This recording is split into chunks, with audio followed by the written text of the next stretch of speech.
Hello guys, welcome to another video in my channel. अभी हम जिस मैच के बारे में बात करने वाले हैं वो है कल होने जाने वाला मेट्रो बैंक वनडे कप का मैच, जो कि होने जा रहा है यॉर्कशायर और ग्लौस्टरशायर के बीच में। लास्ट जो मैच हमने कवर किया था ग्लैमरगन का और नॉटिंघमशायर का, वो मैच भी हमारे लिए बहुत बढ़िया गया था। हालांकि जो सेंचुरियन थे उनको तो हमने नहीं रखा था ऑब्वियसली, लेकिन उसके बावजूद भी हमारा मैच रिजल्ट अच्छा गया था क्योंकि उनको किसी ने रखा नहीं था। बायरॉम की मैं बात कर रहा हूँ। जो बॉलिंग फर्स्ट करने वाली टीम्स के ज़्यादा बॉलर रखने हैं, चेज़ बेहतर होता है, गॉडविन एक अलग कैप्टन वाइस कैप्टन ऑप्शन, ये सारी चीज़ें हमने डिस्कस करी थी। स्लेटर को कहाँ लेना है, कार्लसन को कहाँ लेना है, हमीद हमारे लिए लौते बैट्समैन थे, वो भी हमारे लिए सही गया था। तो ओवरऑल मुझे लगता है बहुत बढ़िया गया होगा और अब तक अभी सही ही चल रहा है। मुझे नहीं लगता कि एक दो से ज़्यादा मैच ऐसा गया होगा इस टूर्नामेंट में जो आपके लिए अच्छा नहीं गया होगा और प्रिडिक्शंस गलत गए होंगे। ठीक है, स्टार्ट करते हैं इस मैच की एनालिसिस। यॉर्कशायर और ग्लौस्टरशायर के बीच में मैच होने जा रहा है। ये मैच होने जा रहा है यॉर्क क्रिकेट क्लब में। वेदर यहाँ पे क्लियर है। ग्लौस्टरशायर के मैचेस हमने कवर किए हैं, आइडिया है। ग्लौस्टरशायर का लास्ट मैच सरे के अगेंस्ट में था, वो मैच हमने कवर किया था और वहाँ पर उन्होंने जीत भी हासिल करी थी। यॉर्कशायर का मैच अभी तक हमने कवर नहीं किया है, तो थोड़ा आइडिया ले लेते हैं कि यहाँ से हम क्या उम्मीद रख सकते हैं। पहले तो ग्लौस्टरशायर की बातें एक बार मैं रिपीट करवा दूँ, अगर आपने मैचेस फॉलो नहीं करे होंगे या हमारा वीडियो देखा नहीं होगा तो ग्लौस्टरशायर ने पहले दो मैच में उनको हारना पड़ा था। ठीक है, उनकी बैटिंग उतनी अच्छी नहीं रही थी, बॉलिंग सही रही थी। स्पेशली बॉलिंग फर्स्ट उन्होंने अच्छा करा था, दोनों ही मैच में बॉलिंग फर्स्ट करा था और उन्होंने अच्छा करा था। लास्ट मैच उनको सरे के अगेंस्ट में खेलना पड़ा था। सरे की बॉलिंग उतनी अच्छी थी भी नहीं, सिर्फ एक दो बॉलर को छोड़ के कोई भी खास ऐसा कुछ परफॉर्मर नहीं थे। और वहाँ से भी जो मेन उनके दो बॉलर्स थे उन्होंने चार चार विकेट निकाले, बाकी बॉलर्स को तो बहुत मारा। और ग्लौस्टरशायर की बैटिंग में सभी ने रन बनाए। ठीक है, थोड़ा थोड़ा करके सबने रन बनाए। बैनक्रॉफ्ट हाईएस्ट रन स्कोरर थे और बहुत बड़ा टोटल उन्होंने खड़ा किया था, बहुत बड़ा मतलब 300 के पार उन्होंने रन बना दिया था। और सरे ऑब्वियसली यंग टीम थी तो वो कुछ खास नहीं कर पाई, और जो एक्सपीरियंस बैट्समैन उनकी टीम में थे भी, जैसे कि रॉडी बर्न्स हो गए या डोमिनिक सिबली हो गए, उनका तो फॉर्म का कोई ज़्यादा पता नहीं है, तो सरे की टीम निपट गई। लेकिन अभी भी हमें जो चीज़ समझ में आ रही है कि बैटिंग में इश्यूज़ हैं ग्लौस्टरशायर की टीम में। बैनक्रॉफ्ट ज़रूर उन्होंने शतक बनाया होगा, लेकिन वो फ्लॉलेस नहीं दिखे हैं। अगर आपने मैच देखा होगा, वह बहुत टाइम तक टाइम ले रहे थे, थोड़ा रिस्ट्रिक्टेड होकर खेल रहे थे। 100 बनाने के बाद पहला जो उन्होंने शॉट खेला, फ्री होकर खेलने की कोशिश करी, वही पे वो आउट हो गए। और बाकी बैट्समैनों ने थोड़ा थोड़ा कंट्रीब्यूट किया था और ये समझ में आ रहा था कि जो वीकर बॉलर्स हैं सरे की तरफ से, वो उनको टारगेट कर रहे हैं। जो मेन बॉलर्स थे, स्टील को भी और मैक्कर, इनको उन्होंने उतने रन नहीं बनाए। तो ये समझ में आ ही रहा था कि सरे की बॉलिंग भी अगर अच्छी रहती तो क्या पता ग्लौस्टरशायर उतना रन नहीं बना पाती। अभी बात करते हैं यॉर्कशायर के बारे में। यॉर्कशायर का कोई मैच हमने कवर नहीं किया है। यॉर्कशायर की तरफ से भी जो चीज़ कंसिस्टेंट नहीं दिख रही है वो है इनकी बैटिंग। अगर आप ऑन पेपर भी इनकी बैटिंग को देखोगे ना, तो आपको समझ में आएगा कि इनकी बैटिंग में बहुत सारे ऐसे प्लेयर्स खेल रहे हैं जो यंग हैं, इनएक्सपीरियंस्ड हैं। यंग से ज़्यादा इनएक्सपीरियंस्ड है। इनएक्सपीरियंस्ड इसलिए है क्योंकि ये सीनियर लेवल में या टॉप लेवल में रेगुलरली खेलते नहीं हैं। वाइट रेड ब्लास्ट में या काउंटी में इनको अभी मौका मिल रहा है क्योंकि बहुत सारे प्लेयर्स नहीं अवेलेबल हैं, जाहिर सी बात है। और इनकी बैटिंग पिछले सीज़न में भी उतनी अच्छी नहीं थी, लेकिन क्या है कि पिछले दो एडिशंस में खेलने के बाद इनके पास थोड़ा एक्सपीरियंस तो आया है, उसी के बलबूते पर ये थोड़ा आगे बढ़ रहे हैं। लेकिन अभी भी इनकी बैटिंग में धार कम नज़र आ रहा है। कुछ बैट्समैनों ने रन बनाया है, इनकन्सिस्टेंट नहीं सही, एक मैच रन बना के दो मैच शांत पर गए, वो भी हुआ है, लेकिन रन थोड़ा बहुत बनाया है। लेकिन इनके तरफ से जो स्ट्रेंथ रहा है यॉर्कशायर की तरफ से, वो रहा है इनकी बॉलिंग। अभी तक जो 3 मैच उन्होंने खेले हैं, पूरा मैच जो हुआ उन्होंने 10-10 विकेट निकाले, और एक मैच छोटा हो गया था, वहाँ पे भी शायद 8 या 9 विकेट उन्होंने निकाला। स्पेशली पावर प्ले में इनकी बॉलिंग बहुत अच्छी दिख रही है। अगर मैं स्पेसिफिकली नाम बताऊं तो बेन कोड, ये बहुत बढ़िया बॉलिंग कराते हैं पावर प्ले में। बॉलिंग फर्स्ट हो, बॉलिंग सेकंड हो, बहुत अच्छी स्विंग कराते हैं। अगर आप काउंटी फॉलो करते हो आपको पता होगा बेन कोड जायंट है, मतलब एक बॉलर भी अगर आपको लेके चलना होता है यॉर्कशायर की तरफ से, वो बेन कोड होते हैं। और इस लॉन्गर फॉर्मेट में भी 10 ओवर वो कराते हैं हमेशा। अगर मैच पूरा हुआ तो उनमें से 6 से 7 ओवर वो पावर प्ले में करा देते हैं और हमेशा ही एक आध विकेट वो लेके आते हैं। बहुत ही रेयर होगा जब बेन कोड आपको विकेट लेते हुए नहीं दिखेंगे। अगर वो विकेट नहीं भी लेते हैं तब भी आपको इकोनॉमी के बोनस, मिडन के बोनस देखे जाते हैं और बैटिंग भी थोड़ी बहुत कर लेते हैं। तो ये फॉर्मेट में बेन कोड बहुत इंपॉर्टेंट होते हैं और अभी तक वो करके भी उन्होंने दिखाया है। इसके अलावा एक जो और स्ट्रेंथ इनकी तरफ से हमें देखने मिल रही है वो है इनके जो स्पिनर्स हैं, डैन मोरियार्टी और डोमिनिक बेस। डैन मोरियार्टी पहले खेलते थे सरे के होकर, ये आ गए हैं यॉर्कशायर में। डोमिनिक बेस को ज़्यादा खेलने नहीं मिला है इस फॉर्मेट में पिछले 1-2 सीजन में, क्योंकि वो 100 में भी खेले हैं और रेगुलरली वो इंजरी भी रही है उनकी, लेकिन बहुत एक्सपीरियंस प्लेयर हैं ये दोनों। एक्सपीरियंस स्पिनर के आने के बाद इनका स्पिन डिपार्टमेंट भी अच्छा दिख रहा है। जहाँ पे स्पिनर्स को हेल्प नहीं भी है वहाँ पे भी ये इफेक्टिव हुए हैं। इफेक्टिव से मेरा मतलब ये नहीं कि भतेरा विकेट्स निकाला होगा, लेकिन प्रेशर बना के रखा है जिसका फ़ायदा दूसरे साइड के बॉलरों ने लिया है। ठीक है, तो बॉलिंग उनके अच्छी करी है। बैटिंग को लेकर थोड़ा इशू है। लास्ट मैच नॉटिंघमशायर के अगेंस्ट में मेरे ख्याल से वो हारे थे या फिर ऐसा कुछ था, लेकिन जो भी है दोनों ही टीमों का जो कॉमन पॉइंट अभी तक दिख रहा है वो है बॉलिंग से। मैं ये इतनी बातें यहाँ पे क्यों कर रहा हूँ, क्योंकि आपको इस मैच में हेड टू हेड कुछ मिलेगा नहीं।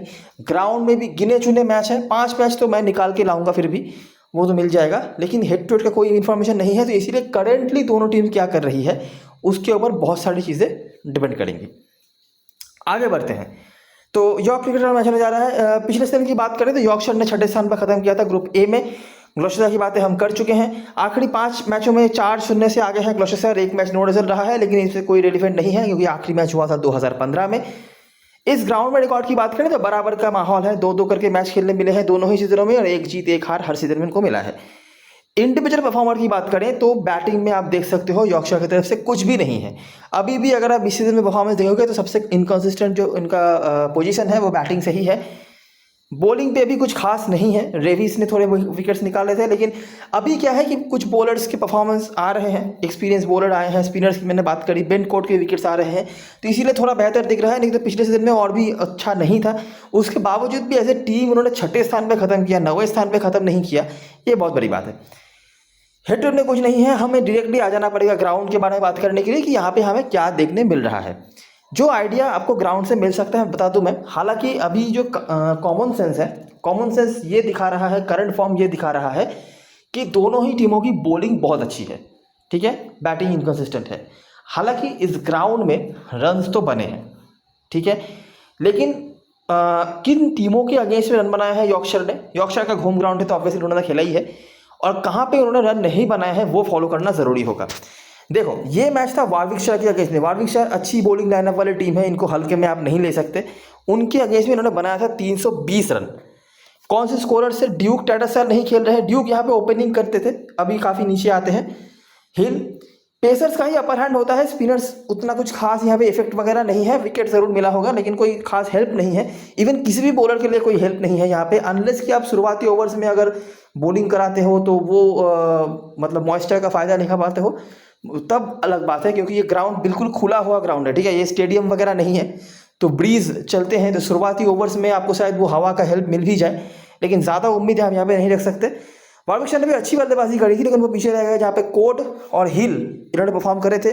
कोड इस ग्राउंड पे पिछले जो 5 मैचेस इन्होंने खेले हैं वो विकेटलेस नहीं गए हैं। नोटिस करना परफॉर्मेंस। अगला मैच यहाँ पे 46 ओवर्स में 353। नॉर्थम्पटनशायर की टीम थी, ये भी मतलब बुरी टीम नहीं है। ठीक है, इनके पास भी अच्छे अच्छे बॉलर्स रहे हैं पास्ट में, अगर आप देखोगे तो। फिर से डूक, याद रखना, ओपनिंग कर रहे थे वो यहाँ पे वो, और विल लेस्टन कुछ बांटते हुए, इनके बारे में हम करेंगे। इस सीजन में ऑलरेडी एक बड़ा स्कोर बना चुके हैं वो, पेसर्स का अपर हैंड। नॉर्थम्पटनशायर भी काफ़ी अच्छी बल्लेबाजी करी। दोनों मैच में जो कॉमन चीज़ हमें दिख रहा है कि यॉर्कशायर की बॉलिंग अच्छी नहीं हुई है। ऊपर भी मैंने बताया कि पास्ट में यॉर्कशायर की बॉलिंग अच्छी नहीं थी, यहाँ भी अच्छी बॉलिंग नहीं हुई है, लेकिन बैटिंग इतना बढ़िया करा उन्होंने कि उसके प्रेशर में आकर टीम में निपट गई। कॉमन परफॉर्मर्स में से कौन आपको देखने मिल जाते हैं? कोड 2 विकेट, हालांकि बहुत इफेक्ट तो नहीं रहा होगा इतने हाई स्कोरिंग मैच में 2 विकेटों का, लेकिन जो भी है। बाकी सुलिवान, डोमिनिक बेस, ये कुछ परफॉर्मर्स थे। अगला मैच देखो, इधर रन बना कम, ठीक है, 224 रन बने। पेसर्स का अपर हैंड। लैंकाशायर की टीम थी। लैंकाशायर इस सीजन में 2022 में इनके जो स्ट्राइक बॉलर्स थे, अगर मैं बहुत गलत नहीं हूँ, बेली, लियम हार्ट, ठीक है, डैनी लैम, और भी एक आध बॉलर रहे होंगे, ये बहुत बढ़िया बॉलिंग कराते थे, स्पेशली शुरुआती ओवर्स में। अगर हेल्प वगैरह मिल जाए तो वो बहुत बढ़िया बॉलिंग कराते थे। जैसा मैंने अभी आपको बताया कि जो भी टीम बॉलिंग फर्स्ट करा रही है, अगर किसी बॉलिंग करने वाली टीम को हेल्प मिलना होगा, जो कि जनरली यहाँ पे नहीं मिलता है, अगर मिलना होगा तो बॉलिंग फर्स्ट करने वाली टीम को मिल सकती है, जो यहाँ पे लैंकाशायर के बॉलर से निकाला भी था। ठीक है, ऑन पेपर अगर हम देखेंगे तो यॉर्कशायर के पास एक बॉलर ऐसा है जो इस कंडीशंस का फ़ायदा उठा सकता है अगर वो बॉलिंग फर्स्ट करे तो। ग्लौस्टर के पास भी बॉलर्स हैं। अब अगर आप विकेट देखोगे तो आपको दिखेगा कि अजीत डेल ने बहुत विकेट्स निकाले हैं, गुडमन ने, लेकिन ये कोई भी स्विंग बॉलर्स नहीं है। ठीक है, ये हिट द डेक बॉलर हैं, ये इनको स्विंग से फर्क नहीं पड़ता। ये डेथ ओवर्स में बहुत विकेट्स निकाल सकते हैं। इनके पास स्विंग बॉलर जो हैं मेरे ख्याल से वो जॉश शॉ एक है जिनको स्विंग मिल सकता है, और मैट टेलर। अगर कल के मैच में जॉश शॉ खेलते हैं, क्योंकि वो लास्ट मैच खेले नहीं हैं, और बॉलिंग फर्स्ट कराते हैं तो वो आपके लिए इफेक्टिव हो सकते हैं। अजीत डेल और गुडमैन, मैं नहीं कह रहा कि वो इफेक्टिव नहीं होंगे, लेकिन शुरुआती ओवर्स में इफेक्ट्स की मैं बात कर रहा हूँ। इसका मतलब क्या होता है कि अगर आपके पास स्विंग बॉलर्स हैं जो कंडीशन का फ़ायदा उठा सकते हैं, तो सामने वाली टीम के टॉप ऑर्डर में से आप जल्दी विकेट जाने का उम्मीद रख सकते हो। लेकिन अगर आपके पास स्विंग बॉलर्स नहीं हैं, वो कंडीशन का फ़ायदा नहीं उठा पा रहे हैं, तब शुरुआती जो बैट्समैन होंगे सामने वाली टीम से वो रन बनाएंगे। विकेट्स भले ही मैच इनिंग्स के एंड में 10 विकेट गिर जाए, डेथ ओवर्स में विकेट गिरे, लेकिन शुरुआती विकेट्स नहीं गिरेंगे। ठीक है, जो मैं कहना चाहता था यहाँ पे जो कि हुआ, जो स्ट्राइक बॉलर से लैंकाशायर की तरफ से उन्होंने जल्दी विकेट्स निकाले और यहाँ पे काम कर दिया। बॉलिंग तो कुछ खास है नहीं, और यहाँ पे देखो पहली बार 300 का कम रन बना तो बॉलर्स ने कुछ फायदा नहीं उठाया उसका। बॉलिंग इनकी स्ट्रेंथ नहीं है। यहाँ पे शायद आपको देख के लग रहा होगा कि यहाँ पे 10 विकेट निकाल दिया, ठीक है, यहाँ पे भी 10 विकेट निकाल दे तो शायद बॉलिंग बहुत बढ़िया होगी। नहीं, बॉलिंग अच्छी नहीं है। बैटिंग के बलबूते पर यहाँ पर मैच जीता था, अंडर प्रेशर आके टीम निपट गई थी। पिछले सीजन के जो 2 मैचेस हुए अगर हम उनको देखेंगे तो यक्षर ने यहाँ पर पहले बॉलिंग कराई, ठीक है, उन्होंने भी फायदा उठाया। सारे समझ सकते हो आप कि विदाउट इंटरनेशनल प्लेयर्स वो भी अच्छी टीम नहीं है। कौन से बॉलर से? रेविस और हिल, ये दोनों कल के मैच में खेलेंगे, और सबसे बड़ी बात है ये दोनों बैटिंग भी कर लेते हैं। बहुत बढ़िया बॉलर तो नहीं है, लेकिन उन्होंने परफॉर्म करा था। लीच यहाँ पे हालांकि स्ट्राइक बॉलर थे जिन्होंने स्विंग का फायदा उठाया था। याद रखना ये T10 या T20 नहीं है कि जहाँ पे आप 2 विकेट देने वाले बॉलर्स को अगर छोड़ दोगे तो बहुत नुकसान हो जाएगा, ऐसी बात यहाँ पे नहीं है। लेकिन यहाँ पे इन्होंने 2-2 करके विकेट्स निकाले थे। यॉर्कशायर की बैटिंग अच्छी नहीं रही थी, लेकिन फिर भी उन्होंने मैच जीत लिया। ड्यूक यहाँ पे काफ़ी अच्छा करते हैं, कंसिस्टेंट तो नहीं है लेकिन काफ़ी अच्छे स्कोर्स हैं। हालांकि 6.5 रन उन्होंने ओपनिंग करके बनाए हैं, और हिल का तो आपने देख ही लिया। पेसर्स के 3 और स्पिनर्स ने यहाँ पे 6 विकेट्स निकाले थे, जिनमें से कैम स्टील के मेरे ख्याल से 3 या 4 विकेट से जो लेग स्पिनर हैं। लास्ट मैच जो हुआ था हैम्पशायर और यॉर्कशायर के बीच में इस ग्राउंड पे, हैम्पशायर ने फिर से देखो बड़ा स्कोर खड़ा कर दिया, ठीक है। तो देखो यॉर्कशायर की बॉलिंग से आप ज़्यादा उम्मीद रख नहीं सकते अगर आपके सामने जो बैटिंग टीम है वो सही बैटिंग टीम है। अगर आप नोटिस करोगे, देखो सड़े की टीम अच्छी टीम नहीं है, ये तो मैंने लास्ट मैच में बताया भी हुआ था। यहाँ पे तो वो कुछ नहीं कर पाए। इधर ये दोनों मैच में 320 रन और 281 रन कंसीड किए। तो बॉलिंग से अच्छी टीमों के अगेंस्ट में आप यहाँ से कोई उम्मीद नहीं रख सकते, और वो हैम्पशायर ने भी करके दिखाया। हालांकि विकेट तो 6 निकाले, लेकिन उसे कोई इफेक्ट नहीं रहा, और बैटिंग से भी यहाँ पे वो कुछ खास नहीं कर पाए। पेसर्स का 9 विकेट, ठीक है। तो जो चीज़ समझ में आ रही है, अगर यहाँ पे यॉर्कशायर को जीतना है, जो यहाँ पे वो जीते भी हैं पास्ट में, तो एक ही तरीका है, ये ऐसे मैचेस जहाँ पे वो 241 पर निपटा रहे हैं टीम को और चेस कर रहे हैं, ऐसे मैचेस आप यॉर्कशायर से शायद उम्मीद ना रखो। जनरली यॉर्कशायर को यहाँ पे अगर जीतना है तो उनको बड़े स्कोर बनाने होते हैं, ठीक है। 300 प्लस अगर आप बना दो, आपके पास ऐसे स्ट्राइक बॉलर्स हैं जो शुरुआती ओवर्स में कंडीशंस का फ़ायदा उठा सकते हैं पावर प्ले में, तो वो अंडर प्रेशर आप डाल सकते हो। लेकिन अगर वो पहले बैटिंग करते हैं, ठीक है, पहले बॉलिंग कराते हैं, तब जाके उनके लिए प्रेशर बन सकता है।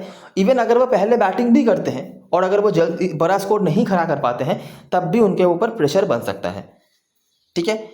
मैं नहीं कह रहा कि अगर यॉर्कशायर पहले बैटिंग करे और 300 के बाद स्कोर पहुंचा दे तब आपके लिए पहले बॉलिंग करने वाली टीम के बॉलर ज़रूरी नहीं होंगे, लेकिन मेरे कहने का मतलब यही है कि अगर यहाँ पे 300 के पार स्कोर पहुंचा दिया यॉर्कशायर ने, तब उनके पास एक चांस बनता है, क्योंकि उनके स्ट्राइक बॉलर्स अच्छे हैं जो पावर प्ले में विकेट निकाल सकते हैं। समराइजेशन पे आ जाए तो ड्यूक का नाम आपको देखने मिल जाएगा। कंसिस्टेंट तो नहीं है, लेकिन अच्छे परफॉर्मेंसेस हैं इनके, नॉट आउट भी रह चुके हैं, और ये ओपनिंग करने आते थे पहले। 6.5 रन इनके ओपनर के तौर पे ही हैं। अभी मिडिल ऑर्डर में आए हैं, बहुत बुरा बैटिंग तो नहीं किया है, लेकिन बहुत अच्छा भी कुछ खास अभी तक करा नहीं है। तो ये है सारी चीज़ें, जो हिस्ट्री है, जो रिकॉर्ड्स हैं, जो बता सकता था मैं। और यहाँ पे कुछ भी नहीं है, ना ही लोअर लीग्स में, ना ही कहीं पे कुछ भी यहाँ पे नहीं है जिसके बारे में हम बात कर सकते हैं। अभी आए थे प्ले ग्राउंड के बारे में बात करने के लिए। तो लुक्सटन और फिनली बीन ओपनिंग करने, सारे के सारे यंग हैं। अगर आप इनकी एज को देखोगे आपको दिख जाएगा 22-23 साल के भीतर के सबके हैं। उसके बाद शान मसूद सबसे एक्सपीरियंस प्लेयर है। वार्टन, हिल काफ़ी टाइम से खेल रहे हैं, ये लगभग सीनियर टीम में खेलते रहते हैं। उसके बाद ड्यूक है, रेविस, डॉम्बेस, बेनकोट, मोरियार्टी, बेनक्लिफ। अभी यहाँ पे इनके पास एक्सपीरियंस है ऑब्वियसली बॉलिंग पे, बेनकोट, डॉम्बेस, मोरियार्टी, और शान मसूद ऑब्वियसली एक्सपीरियंस है। अभी यहाँ पे देखो जो प्लेयर्स आपके लिए बहुत इंपॉर्टेंट है। डॉम्बेस को आप छोड़ नहीं सकते, क्योंकि वो बैटिंग कर लेते हैं और इनके पास जो एक्सपीरियंस है उसका फ़ायदा उठा के वो विकेट्स कहीं ना कहीं से निकाल ही लेते हैं। बहुत ही चालाक बॉलर हैं फील्डिंग के भी पॉइंट्स दे देते हैं और बैटिंग कर लेते हैं, तो इसलिए इनको छोड़ने का सवाल नहीं होता। बेनकोट सबसे इंपॉर्टेंट है। अगर एक बॉलर भी सिर्फ बॉलिंग की वजह से आप लेके चल रहे हो यॉर्कशायर की तरफ से, तो बेनकोट होने चाहिए। मोरियार्टी इंपॉर्टेंट बॉलर ये भी है, लेकिन पिच से उनको हेल्प शायद ना मिले। फिर भी मैं कहूँगा अगर आपके पास स्पेस बच रहा है, आपको तीसरा बॉलर लेना है, तो आप ले सकते हो इनको। अभी डायरेक्टली हम जिन बॉलिंग ऑप्शंस की तरफ आ जाएंगे वो है हिल और रेविस। ठीक है, हिल का इस ग्राउंड पे भी थोड़ा थोड़ा परफॉर्मेंस है। क्यों? क्योंकि ये दोनों बैटिंग कर लेते हैं। हालांकि रेविस ने भी बहुत खास कुछ नहीं किया है अभी तक, लेकिन ये बैटिंग क्वेश्चन दे देते हैं और रेगुलरली 6-7 ओवर की बॉलिंग कहीं नहीं जा रही है इनकी, तो इन दोनों को आप छोड़ नहीं सकते। बैटिंग पे कोई भी कंसिस्टेंट नहीं है। एक बड़ा स्कोर लुक्सटन का आया है, एक बड़ा स्कोर मासूद का आया है, बाकी कुछ खास नहीं। मैं देखो मासूद के साथ सब जाएंगे, ठीक है, ये परसेंटेज प्लेयर है, मैं कुछ पॉजिटिव नेगेटिव नहीं बता सकता, लेकिन मैं जिनके बारे में बता सकता हूँ मैं बताता हूँ। फिनली बीन और विलियम लुक्सटन, इन दोनों को कंसीडर कर सकते हो आप छोटी लीग में भी। फिनली बीन को क्यों? फिनली बीन को लोग मतलब मैं लिख के दे सकता हूँ, आपके कोई भी स्मॉल लीग में कोई लेके नहीं आएगा। रिसेंटली काउंटी मैचेस हुए थे, 2 मैचेस हुए थे इन दोनों टीमों के बीच में, यॉर्कशायर और ग्लौसेस्टर के बीच में। दोनों ही बार यॉर्कशायर ने जीत हासिल करी थी, ठीक है। और उन दोनों मैचेस के जो 3 इनिंग्स में बैटिंग मिली थी यॉर्कशायर को, उन 3 में से 2 बार फिनली बीन ने स्कोर करा था और बड़े बड़े स्कोर्स बनाए थे उन्होंने। एक मेरे ख्याल से 200 रन के आसपास भी कोई स्कोर उन्होंने बनाया था। तो ये काफ़ी अच्छा खेले हैं ग्लौसेस्टर के बॉलर्स को, देख सकते हो। ऑब्वियसली कोई रेलिवेंट तो नहीं है क्योंकि रेड बॉल क्रिकेट है, लॉन्गर फॉर्मेट है, ये वाइट बॉल क्रिकेट है, तो वो चीज़ें हैं। अगर वो बैट फर्स्ट कर रहे हैं, आपको एक्स्ट्रा बैटिंग ऑप्शन चाहिए होगा, तो आप इनकी तरफ देख सकते हो। दूसरे हैं लुक्सटन। लुक्सटन काफ़ी अच्छे फॉर्म पे रहे हैं लोअर लेवल क्रिकेट में, एक बड़ा स्कोर ऑलरेडी बना चुके हैं, ऐसा नहीं बिल्कुल शांत रहे हैं पूरे टूर्नामेंट में। तो ये दोनों बैट्समैन हैं, हालांकि दोनों ही ओपनर हैं, तो दोनों को साथ में ना थोड़ा रिस्की तो रहेगा, लेकिन हाँ देख सकते हो आप। बाकी शान मासूद तो परसेंटेज वाले हैं ही। बड़ी लीग में वार्टन को भी आप ट्राई कर सकते हो, ये ठीक ठाक रहे हैं, लेकिन छोटी लीग में नहीं कहूँगा। छोटी लीग में 2 पॉइंट्स हैं, लुक्सटन और फिनली बीन। और यहाँ से ड्यूक का तो आपने देख लिया। यहाँ पे मेरे टीम में जो प्लेयर्स आपके दिख जाएंगे वो है कोट, बेस, लुक्सटन, फिनली बीन और ड्यूक। ड्यूक का तो रिकॉर्ड अच्छा है, ये 3 मेरे लिए पॉइंट्स हैं। हो सकता है कम से कम 1 या 2 को मैं अपने टीम में लेके चलूँ। अगर मैं ये करता हूँ तो मुझे मासूद के ऊपर रिस्क लेना पड़ेगा, तभी जाके ये अप्लाई करेगा, नहीं तो शायद मैं नहीं कर पाऊँ। और हील मेरे टीम में ज़रूर होंगे, हील और ये रेविस भी, ठीक है। तो ये 5 मेरे टीम में होंगे। बाकी ये जो 4 ऑप्शंस हैं उनमें से 1-2 को आप ले सकते हो। अभी आपको लग रहा होगा कि ग्लौसेस्टर को आप स्ट्रांग बता रहे हो, तो ग्लौसेस्टर के प्लेयर्स कम लेने की बात कैसे कर रहे हो। मैं समझाता हूँ क्यों बता रहा हूँ। देखो ग्लौसेस्टर की जैसे बातें करें तो बैनक्रॉफ्ट, हैमॉन्ड, ये दोनों के परसेंटेज बहुत होंगे, ठीक है। अगर आप थोड़ा फोकस करोगे तो आपको दिखेगा कि इन दोनों ने जो रन बनाया है ना, लास्ट मैच में रन बनाया था, किसके अगेंस्ट में? सरे के अगेंस्ट में। अभी मैंने बताया सरे की बॉलिंग अच्छी नहीं थी, ठीक है, ये हमने कई बार बता के रखा हुआ, लास्ट मैच की वीडियो के दौरान भी बताया कर रखा हुआ था। तो ये लॉजिक यहाँ पे आप काम पे लगा सकते हो। मैं ऐसा बिल्कुल भी नहीं कह रहा कि ये दोनों कल के मैच में नहीं चलेंगे, लेकिन मेरे कहने का मतलब ये है कि यॉर्कशायर के पास अच्छे स्ट्राइक बॉलर्स हैं, ठीक है, वो जल्दी विकेट निकालते हैं। तो ऐसी सिचुएशंस में अगर मुझे टॉप ऑर्डर से छोड़ना पड़े तो मैं इन दोनों के ऊपर देख सकता हूँ। बैनक्रॉफ्ट अगर चेज कर रहे हैं, आप चांस ले सकते हो। उनके सारे रन्स अभी तक हर फॉर्मेट में आप देख लोगे 90% रन्स उन्होंने जो बनाए हैं वो बैटिंग फर्स्ट करके बनाए हैं। लास्ट मैच भी बैटिंग फर्स्ट करके रन बनाए हैं, तो आप ये चांस ले सकते हो। हैमॉन्ड बैटिंग सेक्शन में होंगे, इनको शायद उतना दिक्कत नहीं हो लेने में, लेकिन बैनक्रॉफ्ट के ऊपर आप डेफिनेटली चांस ले सकते हो। ब्रेसी अच्छा कर रहे हैं, थोड़े थोड़े रन्स बना रहे हैं, लास्ट में जल्दी रन बनाने के चक्कर में आउट हो गए, और कीपिंग के पॉइंट्स ये दे रहे हैं। और इनके पास इतने अच्छे अच्छे स्विंग बॉलर्स हैं कि इनके पास कैचेस तो आ ही जाते हैं। तो मेरे लिए ब्रेसी सेफर ऑप्शंस होंगे कंसिस्टेंट पॉइंट्स के लिए, लेकिन बैनक्रॉफ्ट, हैमॉन्ड में से मेरे ख्याल से मैं किसी के ऊपर तो 1-2 के ऊपर चांस शायद दे लूँ। ओली ब्राइस कुछ भी खास इनका नहीं दिख रहा है। उन्होंने शायद लास्ट मैच में कुछ रन्स बनाए थे, 1 विकेट भी निकाला था, लेकिन फॉर्म पे बिल्कुल नहीं दिख रहे हैं, क्योंकि ये बॉलिंग कशन देते हैं और ऊपर बैटिंग आते हैं, तो आप कंसीडर शायद कर भी लो, लेकिन मैं हो सकता है कि इनके ऊपर चांस लूँ। जैक टेलर लास्ट मैच अच्छे दिखे थे, बॉलिंग अभी भी नहीं करा रहे हैं। चांसेस ज़रूर दिए थे उन्होंने बॉलर्स को, लेकिन जब तक खेल रहे थे काफ़ी फ्लॉलेस दिख रहे थे। और सबसे एक्सपीरियंस बैट्समैन यही है इस टीम में, और ये फॉर्मेट इनको पसंद है। अगर लास्ट मैच के इनिंग्स के बाद वो फॉर्म पे वापस आते हैं तो ये बहुत बड़े जायंट बन सकते हैं। अगर मुझे एक बैट्समैन लेना पड़े ग्लौसेस्टर की तरफ से तो मैं जैक टेलर के साथ जाऊं, सिर्फ बैटिंग के लिए मैं कह रहा हूं।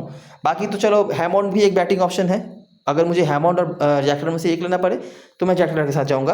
वैन ब्यूरन भी कुछ खास नहीं दिख रहे हैं और मुझे इनकी बॉलिंग से उम्मीद नहीं है। यहाँ पे चार्ल्स वर्थ की बात करूँगा मैं, जैसा मैंने फिनली बीन की बात करी उनको 3 इनिंग्स बैटिंग करने मिला था, ठीक है। यॉर्कशायर काफ़ी डोमिनेटिंग थी काउंटी में।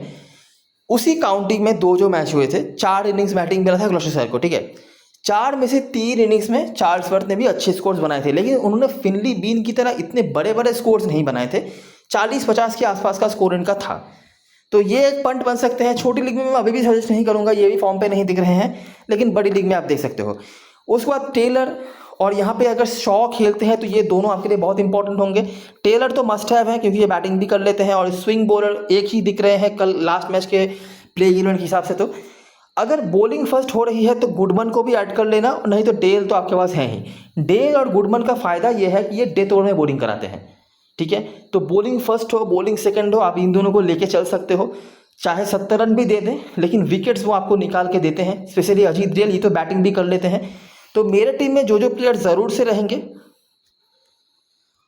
वो है ब्रेसी, टेलर, डेल, गुडमन भी शायद मैं ले लूँ। बॉलिंग फर्स्ट में तो मस्ट है, बॉलिंग सेकंड में भी आप ले सकते हो, और बैटिंग में से एक प्लेयर देखना हो तो टेलर। मतलब ये दोनों टेलर, गुडमन, डेल और ब्रेसी, ठीक है। ये 5 प्लेयर्स हैं। छठा प्लेयर अगर आप देख रहे हैं तो मैं शायद प्राइस को लूँ।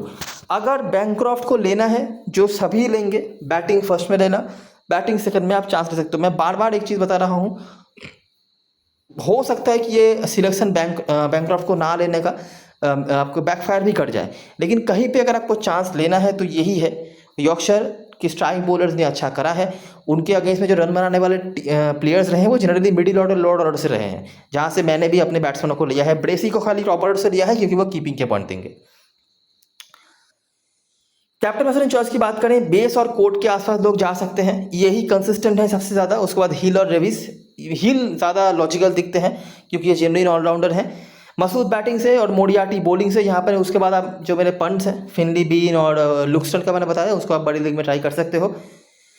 रोशिता की तरफ से बैनक्रॉफ्ट और ओली प्राइस के साथ लोग जाएंगे क्योंकि ओली प्राइस ने काफ़ी पॉइंट्स दिए हैं लास्ट मैच में, और लोग मौके ढूंढ ही रहते हैं ऑलराउंडर को कैप्टन हासिल बनाने के इस फॉर्मेट में, लेकिन वो लोग फॉर्म पे बिल्कुल भी नहीं दिख रहे हैं।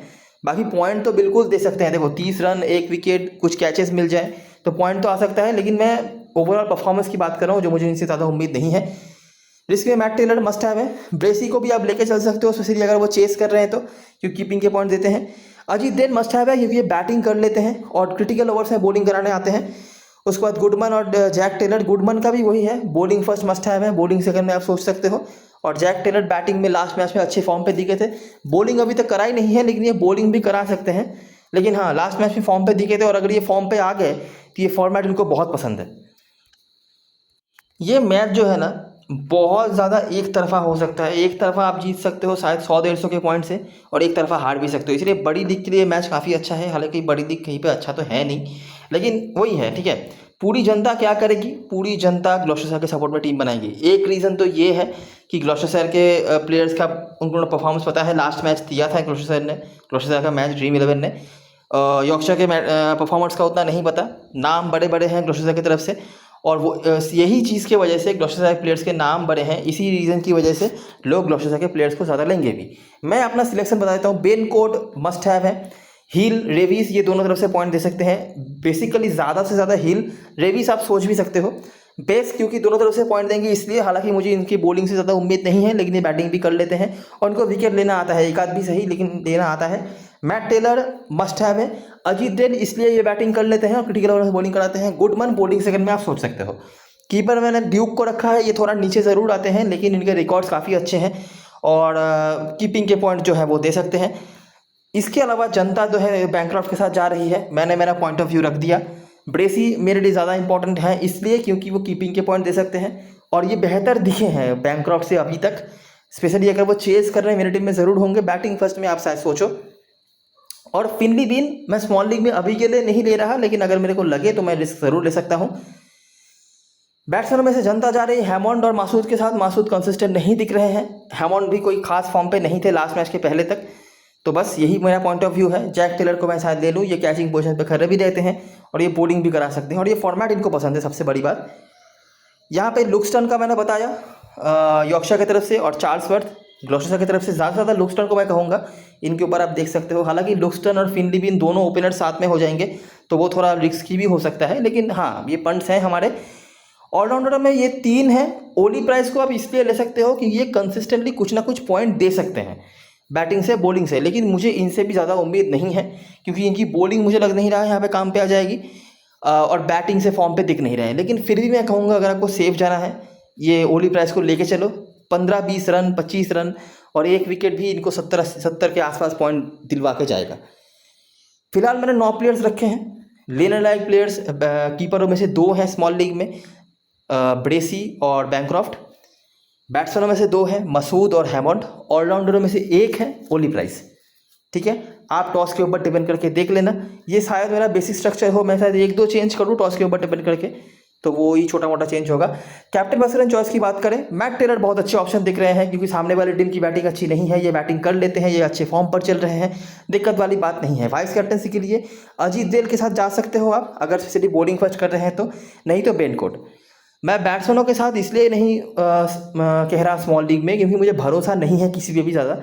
ठीक है, किसी के रिकॉर्ड्स उतने अच्छे नहीं है, कोई ज़्यादा अच्छा फॉर्म नहीं दिखा रहा, कोई जेन्युइन ऑलराउंडर नहीं दिख रहा, इसीलिए हिल एक अच्छे ऑप्शन है लेकिन ये भी बहुत कंसिस्टेंटली कुछ खास करते नहीं।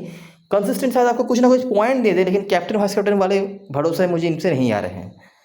ठीक है, तो ये रही सारी चीज़ें और सारी एनालिसिस। अगर आपको वीडियो पसंद आई हो तो लाइक ज़रूर करना, सब्सक्राइब करना चैनल को, टेलीग्राम चैनल पे ज़रूर ज्वाइन हो जाना क्योंकि लास्ट मोमेंट पे सारी अपडेट्स उधर आने वाली है।